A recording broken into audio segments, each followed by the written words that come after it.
love that. And because every great town needs a great place for people to stay when they come do business, right? Right. At what point did they go, oh wait, this needs a makeover, or this needs, because then I'm sure there was reconstruction of it through the years. Okay, so yes, they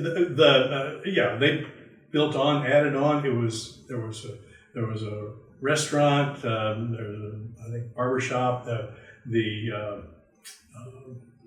The lobby was supposed to be a grand place. In fact, there is a tapestry.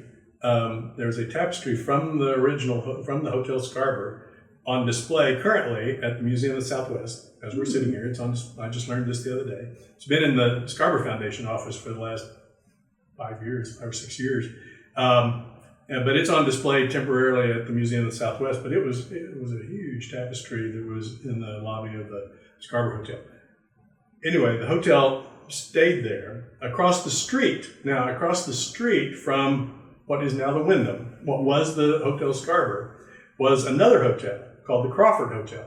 It was smaller, but it was directly across the street and on the site of the Bush Convention Center. Right. Okay, and it was destroyed. The Crawford Hotel was leveled in, I'm going to say, 1978, 79, because the Midland Center, built by the city, operated by the city, owned by the city, was on the site of the old Crawford Hotel. And I was telling somebody the other day, when they came in, the city said, "Well, we can use the Crawford Hotel," and they just scraped it.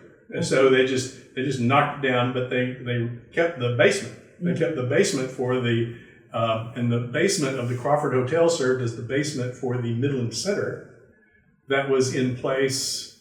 So the Midland Center served as our community center for those people who remember it. They're at the corner of Main and Wall, on the northwest corner of Main and Wall. It served as our community meeting place from about 1980 until, I want to say, 2022.